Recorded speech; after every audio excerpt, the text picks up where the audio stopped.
So, for the second episode of Spotlight, we're lucky enough to have Antonio Vendone from Suede and Clean Cut Kitchen.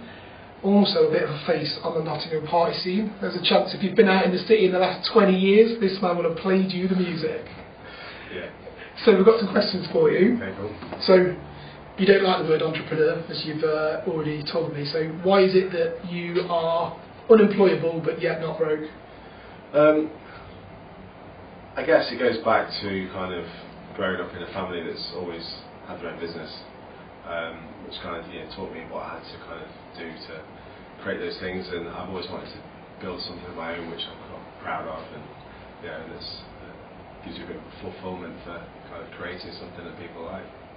Cool. Ever had a job? Yeah, I've had jobs. Most of my life I've made my own money in some kind of way, but along the way I've had certain jobs which have added to the experience of learning how to kind of do what I do now. What motivates you to get up in the morning? I always talk about the first time when I started my business, my motivation in the morning was to physically feed myself. Like that was my common goal at that point, and then you sort of go past that and it becomes something completely different. So like, what is your motivation for getting up, having got two businesses in the city? Yeah, well, I mean, lifestyle is kind of my main motivation, not necessarily based around money. Having sort of, businesses that do well enough to be able to kind of do the things I like to do, travel, those kind of stuff. But I also have that time, even though I don't quite get the work-life balance right yet, but to be able to sort of go to the gym in the middle of the day. Yeah. When I have worked in jobs, I've had jobs which I've enjoyed. The last job I had before I went completely self-employed, I didn't really enjoy that, but that was based in Sheffield, and I was commuting every day, so talking 12 to 14 hours a day for somebody else, and I kind of thought with my work ethic, and I've always been a hard worker, that if I did that for myself, I could make something successful. Yeah, cool. So pizza first, really? Yeah, again, family link there. My dad was a pizza chef. He went from that and grew his business to owning restaurants to owning a supply chain. So he was importing Italian products and supplying to restaurants, takeaways and stuff. And his business has diversified over the years as he's grown, and now he's more production. And he actually produces like a sourdough, which is very sought after. A lot of people know in the industry for doing a very good quality dough, and it just seemed like the logical progression. There's a venue I used to like when I was younger. I think yourself going there, Stone Bar. Yeah. It was always like the meeting hub. Now a pool hall. It's bar called Mojo's now. Mojo's. It's sort of like modern day dive bar. But which I guess what it was back then. But it was the place. If you're going out on a Friday, Saturday night, where we're going to meet, we'll meet at Stone Bar, have some drinks before you head out. And they had a really nice chilled concept where you could go and get a fairly reasonably priced pizza, just off the street on your scrubs. But it wasn't in a restaurant, so it was very casual. And when that finished, there was no other bars in town doing like that kind of concept. It was Pizza Express, Zizzi's, that kind of restaurant. There was a bar with shit chain stuff. Yeah, really shit chain. So I kind of I was approached with the venue, that not the best location, but I was like, well, I'd like to recreate what they had there. I've been closed for a few years. And we really launched a concept similar kind of thing, and I've grown that over towards 7 years now. Awesome.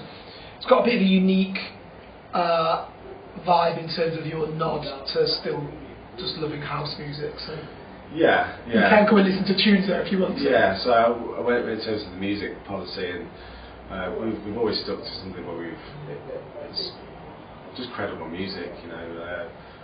The majority of the playlist is more of a kind of like a disco funk kind of inspired playlist. Now just feed into house music on a Saturday night. Sometimes I will DJ. Other DJs that I bring in will be sort of house led. It's more the sort of funky vocal side. It fits quite well with the bar. It's got a very relaxed. People, when you ask them what they like about it, they always say it's very relaxed and they enjoy coming down and stuff. I think we always keep the music fairly accessible, but not commercial.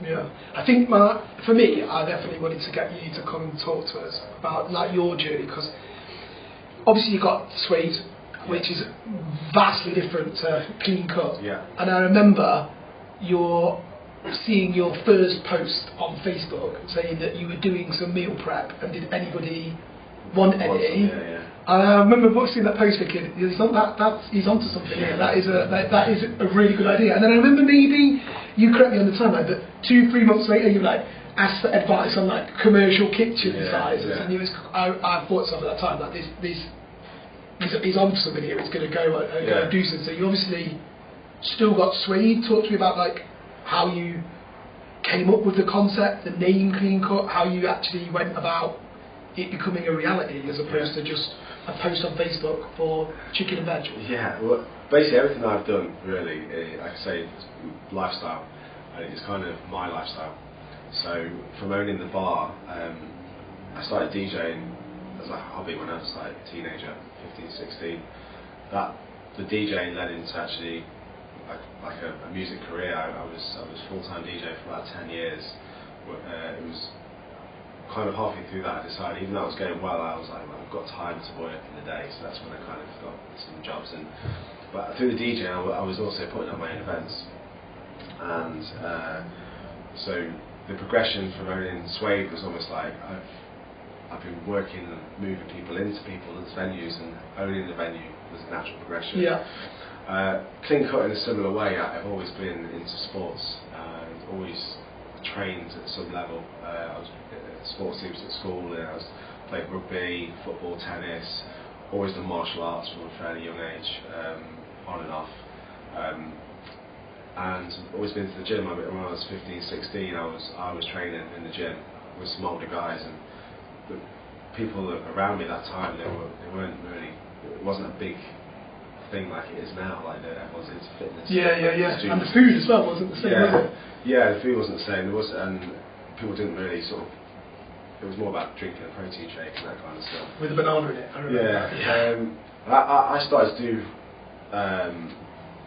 my own meal prep basically, and I'd learned a lot about what to eat if you're training and stuff through two things. When I was boxing and stuff, I had to sort of, if I was competing, I had to hit a certain weight. But I also had a health scare in 2007. I was actually diagnosed with MS, and I had 2 or 3 years of really struggling to kind of to walk properly, the pain in my legs, and I took a more holistic approach to that, and really looked at what I was eating, tried to make sure that I wasn't having anything with like hydrogenated fats, those kind of things, and preservatives. So I started to eat a very clean diet. And as I started to do my own meal prep, people would ask me, "Oh, can you do mine for me?" Just seeing it. I think it was just some guys at work said, "Oh, do mine, I'll give you 50 quid." So I kind of like, yeah, okay, cool. So I took that, and then, like you say, I did a little Facebook. Oh, I'm just doing some meal preps today. Does anyone want any? I think I did 12 meals for 40 quid or something like that. And the interaction was crazy. I was like, loads of people, oh, brilliant idea. And in my inbox, and within a couple of weeks, I had about 25 people that I was doing food like this. The first time I did it was from my home kitchen. I've got quite a nice big open space kitchen. But like I said, my parents have got a commercial unit production thing, and they had that spare commercial kitchen. So I started to do it Mondays and Wednesdays, and Mondays and Thursdays, just twice a week. I go in the morning, go to the supermarket, buy the bits and bobs, fairly simple meals. I tried to create some bit of interest with some pies and things like that we did. I just made those, and I was, I could see that it grown quite quickly. And at that point, I started to look at doing a kind of meal prep-esque business, but based it online. And that's where it started. I didn't actually intend on having a shop at the time. It was all about meal prep. Until I actually found, in my research, I found there were actually stores doing health food with meal prep, and kind of it started ticking in my brain then that it could be a viable business. That's crazy, really. One Facebook post to a shop, let's face it. Yeah, pretty much. And it's like if people don't know the Clean Cut kitchen and they've never been in, like in my opinion, it is a healthy alternative to fast food. Yeah. You kind of get that kind of fix of a fast food, like burger or a wrap, but it's funny. It's training for you. I believe that people are starting to consider like healthy food more often, but we are at the front end of it. There's a lot more to come. However, if I had called it something else, I think I probably would have had quicker success, maybe, because there's still quite a lot of education around it. Now, we had 2 stores. We moved to a second store. The first store was quite easy in the sense that there was a lot of hype, a lot of people interested, and people did flood in. There was a big queue at the door, and we were too busy to start off with. I needed probably a bit of time to ease. You had like a 30-minute wait. Yeah, it was crazy. And the wait times were problems, and it was a new concept. All the staff were new. There was a few mistakes being made and stuff. But one of my strengths really is kind of fixing problems. So kind of like this is the work here. We need to tweak this, and we've made some changes. Since moving to the new store, which is a more central location, we're right up against McDonald's, Subway, Tortilla, they're big national brands, and it's kind of put us. It's great in some ways to be next to those guys, but also it's put us in a situation where people assume we're a big national. Yeah. And because it is very clear, in a clean cook kitchen, like the same, a clean, healthy food. There was a big sort of percentage of people in that area that go into these McDonald's and stuff that kind of go, oh, we don't want that, it's healthy. Yeah. I'd rather go to McDonald's and stuff like that. Whereas if it did have had a different name to it, I think potentially it might have helped out. But saying that, I feel like the brand is quite strong, and it talks to a certain person. And I think that will grow and grow as people. So, with my business, I started my business about 4 months before you could even buy Facebook ads. Yeah. So timing was everything. Like I would say that the growth and the success that this business achieved is by like the look of. I remember when I thought that Facebook sent me the ad to run a Facebook ad, I was like, oh, that looks alright. Then I looked into it and I was like, oh my days, like this is the best thing I've ever seen. With your business, from what you're saying, it sounds like even though you're doing well now, and you've got another you've got another practice coming up, you only have to look online or anywhere really. The telly and everything is about healthy eating, prolong your life, prolong the planet. Like it feels like timing is going to be a real big contributor to your achievements there. I think we're right at the front end of something that's happening now, and there's a few other businesses that are similar to ours in different cities, again right at the front end. And I think it's a learning process at the minute. We are having to kind of tweak things a little bit to talk to the general public, because clean eating, for example, obviously clean cook kitchen is part of our name and DNA of what we're doing. But a lot of people associate that with just either salads or things they don't really fully understand. So we've changed the marketing slightly to kind of promote the word healthy rather than just clean.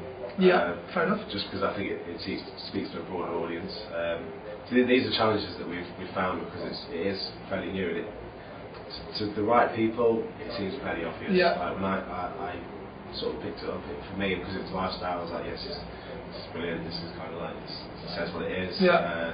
But there's obviously a big percentage of people that are still learning about that, and the education will come, and things will get more people get into it.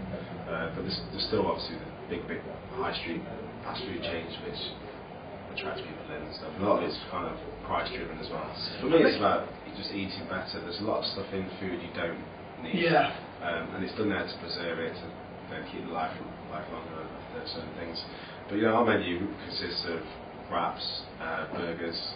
We've got a protein pizza coming out. And people do look at the basics for like calories and stuff, but calories aren't too bad. No. If you're having excess calories and sugars, then yes, but calories and carbs that there are.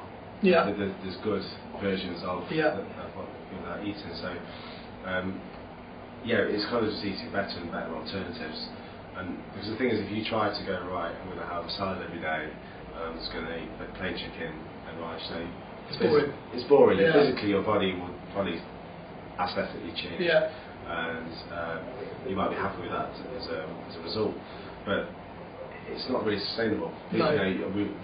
We grow up with taste buds, with all these different things around us and stuff, and it's what you eat. So it's about kind of offering a burger which is nutritionally much better than across the road at McDonald's. But my favourite is the wrap, chicken wrap. That's not yet coming off the menu, is it? No. Is that your favourite? No, yeah.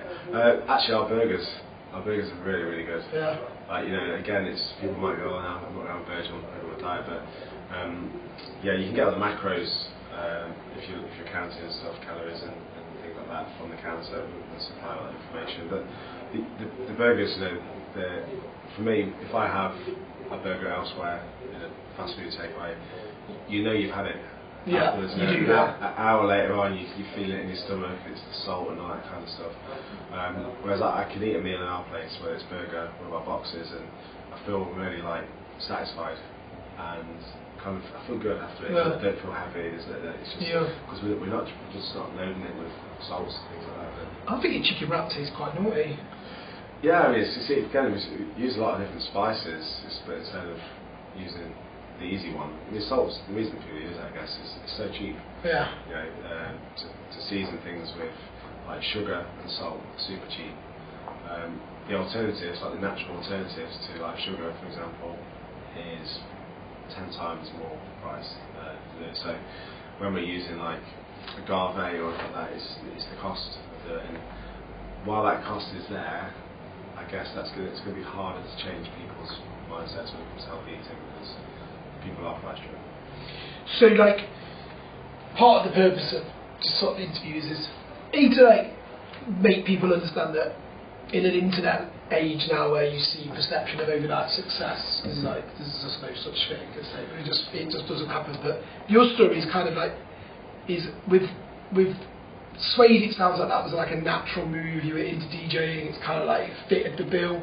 With Clean Cut, you saw a concept and you went with it, and then we've kind of portrayed this in this interview as like one Facebook post, 25 orders, and then you've got a shop. But there's loads more to it than that.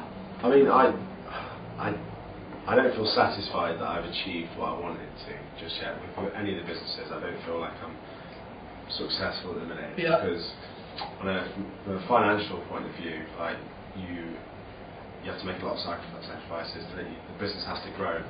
You know, you can't. It's not a case of a lot of people assume as a business owner you've just got bags of cash in the deep pillow. So like he's rich into business. Yeah. They see the bricks and mortar side of it and think, well, you know, this guy's loaded, he's doing really well. I mean, the perception of I hear, oh, you're smashing it a lot, and I guess I don't give myself enough credibility for what I've achieved in the bricks and mortar side of it. You know, like you can, there's a building there, it looks great. It looks wicked. We get a lot of good feedback on like socials and stuff like that. We've put a lot of time into kind of getting the right pictures done, that kind of stuff. Same with Suede. You know, Suede was in a really tough location. It's in Hockley, but at the time we were taking it on, Hockley didn't have the development it has now. And we were on the wrong street of Hockley. There's no footfall, there's nothing to go beyond that. So we had to really go out and sort of drag people down the street, and we needed to make sure that their experience was good when they got there, because they're walking out of their way to come to you.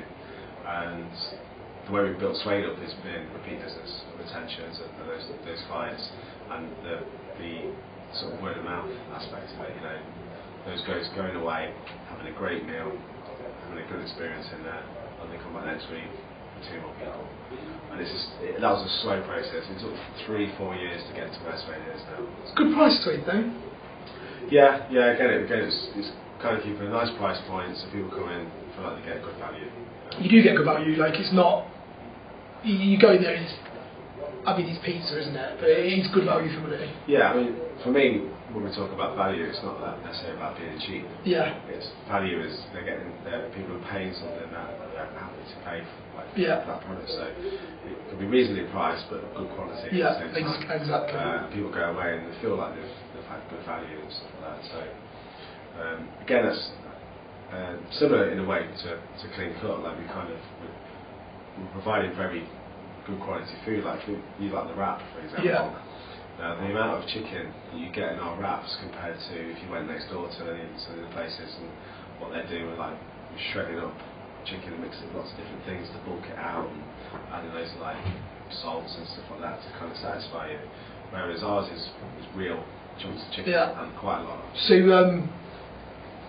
talked about sacrifice. Like, you're nearly the wrong. I'll be 40 in November. You look well for it, though. Like, you do. It looks like my paper route was a hill in comparison to yours. I reckon your paper was just downhill, man. Look at it. I'm surprised. Look at it. Yeah, I've got great bits coming. Just a few. I had to warn the ladies in the office that you were coming. I was like, just focus on your work. Sacrifice has got like. I remember when I started, my number one sacrifice was actually food. It was kind of like, I remember thinking to myself, I have to buy food 3 times a day, and at the weekends. If I'm going to make this work, I need to get that down to as low as a possible amount, because other than my bills, that's the which I can't control, that I can control. So what would you? I mean, I had beans and beans and beans. I hadn't had beans for like 3 years now because I had beans on toast a lot. What's your biggest sacrifice? Well, it's been time. Time. Yeah, time definitely. I mean, like I said, the job I had previously to go in full time, self-employed. I was community. I was spending a lot of time on that business, but I have my weekends free. Yeah. I still have my DJ career going well. So I had like my Fridays and Saturday nights DJing, working midweek. But my DJ has always been it's kind of like it's working, but it's like social. Yeah. I've enjoyed doing that. I actually feel more comfortable in the DJ box than I do on the other side now. I feel a bit awkward in a club. Unless I'm in the DJ box. But I don't mind that, But yeah, so when I started the business, like, when you started out, even when it's going well, you don't really get much time to yourself, because you need to find the right work balance, but at the same time it's hard to do that. It's hard to switch off knowing that something might go wrong. You've got so much on the line, it's like, if that one day off, in your head, it could all burn down. Yeah. So, and then your phone is on all the time. So emails now linked to your phone, socials on there. So there's always something. There's always somebody asking a question. Like, if somebody asks me a question late on a Sunday night about a meal prep order, I can't not speak to them. An email comes in. It's business. You can't just switch off. Right, these are my hours, 9 to 5. Because in the day, that person, especially nowadays, they're going to go elsewhere. I've had situations where someone has put a question in on the social media platform quite late at night, or I've been in the kitchen doing something else, and because you're trying to do everything, you kind of I'll reply to them a bit, but that's literally like your office telephone now.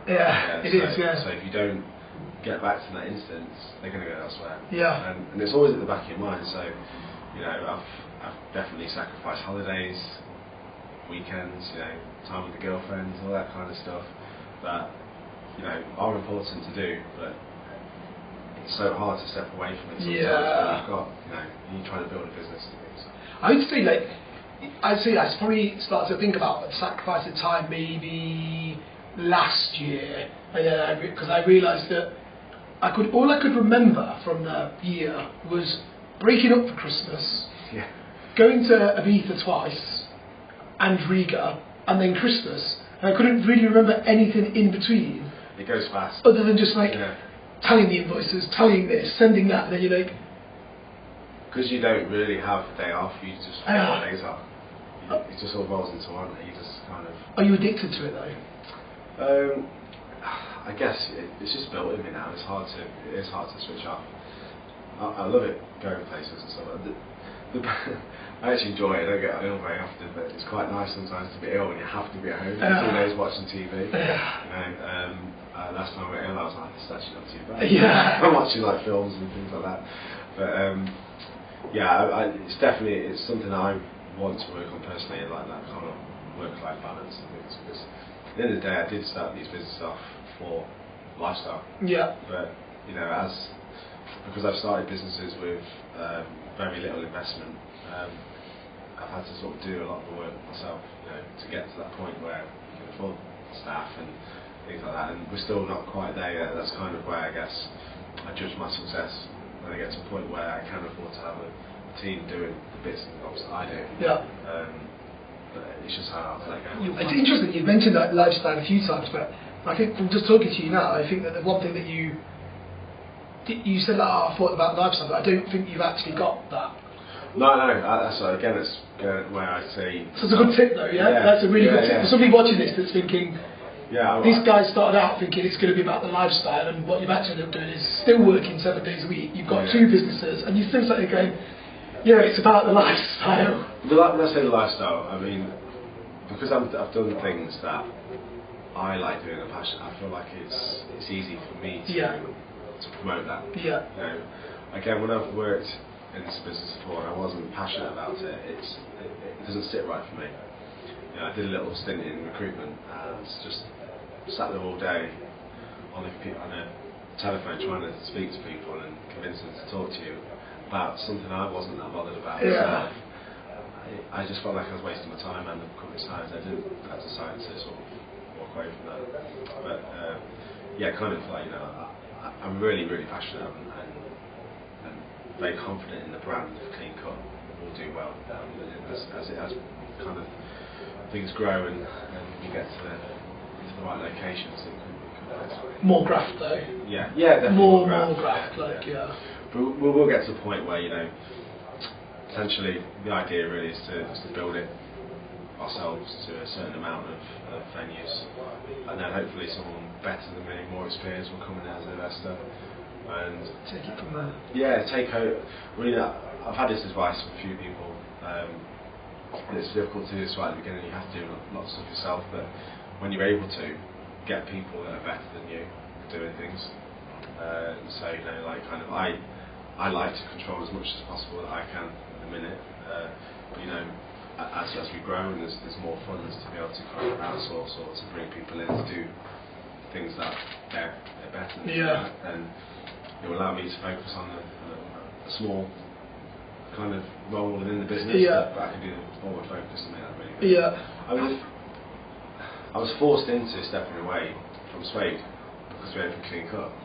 So that was being the baby, I had to sort of put my focus on there and almost leave Suede to do it. But Suede hasn't declined in any way. It's actually grown, and it continues to grow. And I used to be there every day, all night, in the mornings. It was my baby. And don't get me wrong, I did that and I grew it to a point. And I still am I still have to put. Sometimes I go, right, this month I need to put a bit of attention. Let's plan this. Let's plan that. But then yes, I'm not there on the day to day doing all the day to day. It's like things like ordering and just mundane jobs like get the change from the bank.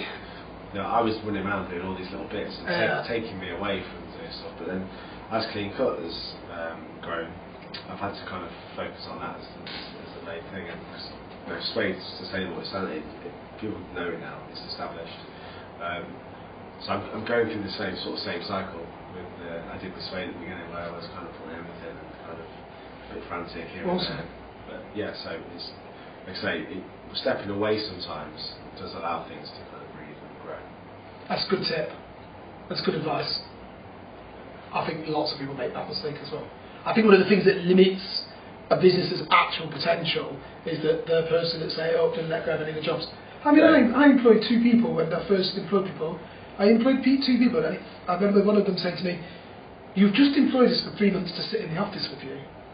You've not actually given us anything to do. Every time a job comes up, you do it, and then I've done that now, and we're just sitting here going do you want tea and coffee?" It's a bit like socials. So the social at the minute for Clean Cut, I create content, I do work with photographers, all that kind of stuff, and I work on scheduling a bit all. But obviously now I'll chat to you. Everybody can discuss it and everybody help that grow if I upload some of that. Yeah. So the best book that I was given when I started this business was 101 Things to Do with Mints. It kind of set the tone. It's I had a £300 laptop and 101 things to do with mints. I'm talking today, it sounds like your story is pretty similar. Did you struggle to go from, I find it incredibly difficult to go from being tight all of the time with my business to then having to actually pay for things and people to enable the business to grow? Because going from your kitchen to that amazing shop that you've got amazing premises in town, like you're about to make that transition, you'll have to think, so I've got to let go of something now. With what I do, as it grows, you have to get people. So you're kind of forced into kind of spending. So like when I first started, like they say, it was just me. And then when you make that jump, it's like you have to kind of. But there's ways to be clever. So like if you look at the build, like I said, we're in the Into shopping centre. It's probably one of the best locations in town, next to the busiest McDonald's in town. Probably, I've heard one of the best in the country as well. It's a prime location, but we were lucky in a way that there'd been a business there that failed before because they spent a lot of money on fitting it out. And when we were kind of given the opportunity to do it, it was about being clever with the money we had. So we still didn't have a big investment. I mean, there were certain things you have to spend on. Like a good oven was essential. But there's a lot of other things if you use creativity, and I spent hours down at the auctions trying to find quirky little things there cheaper. And, because if I'd have got like a construction company or some engineers to come in and kind of design it and build it, it would have cost hundreds of thousands. Whereas we managed to kind of get things for money. But yeah, as the way we've done stuff, kind of on a shoestring in a way. Yeah. It does take more time.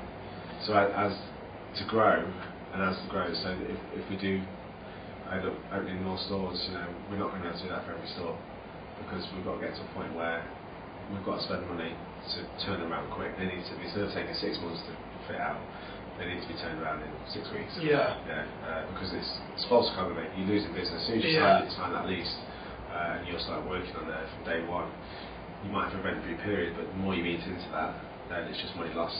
And your brand will grow as well. They really to like the look and the feel, even though the premises might be different, like the fixtures and the fittings, they'll start to have the same consistency throughout, won't they? Yeah, I mean, well, the goal really is to kind of have like a template that you go, right, this is like, if you look at any Subway, McDonald's, they kind of the same. Yeah, they do. Same sort of thing, and that's that consistency that as we grow as a brand needs to be throughout the business. So that in terms of like the quality of the food, and you can't turn up at King Cook Victoria Centre and have a burger, and then come to our store in Birmingham and have something different.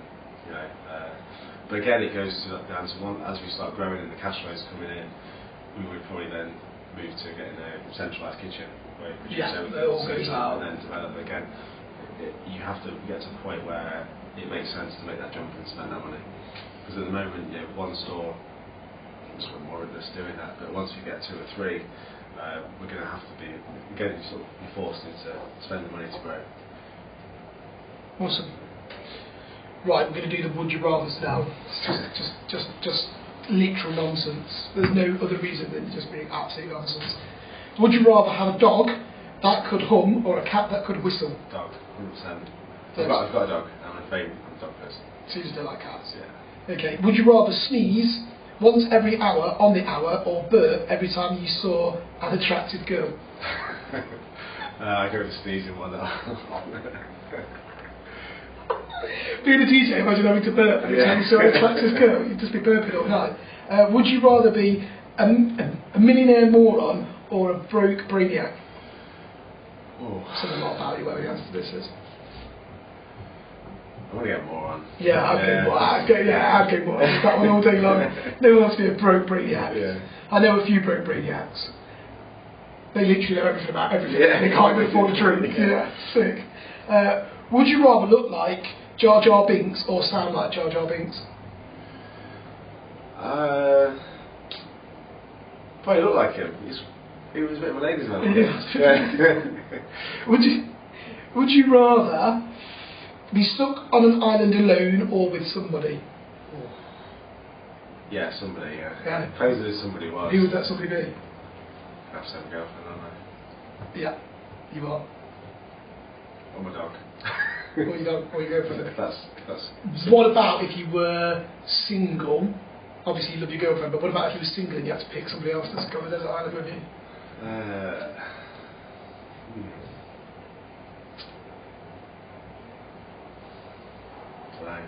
The Rock. Oh, could you imagine? Bear Grylls? Bear Grylls, yeah. You'd be fed every night. Yeah. You'd be fed, warm, sheltered. Just wait. You'd probably even be able to get the track somebody to come and pick you up. Would you rather live forever or die in the next 5 minutes? Live forever. Would you rather cut off your fingers or pay £5,000 of your own money to the person that you hate the most to go on a spa vacation?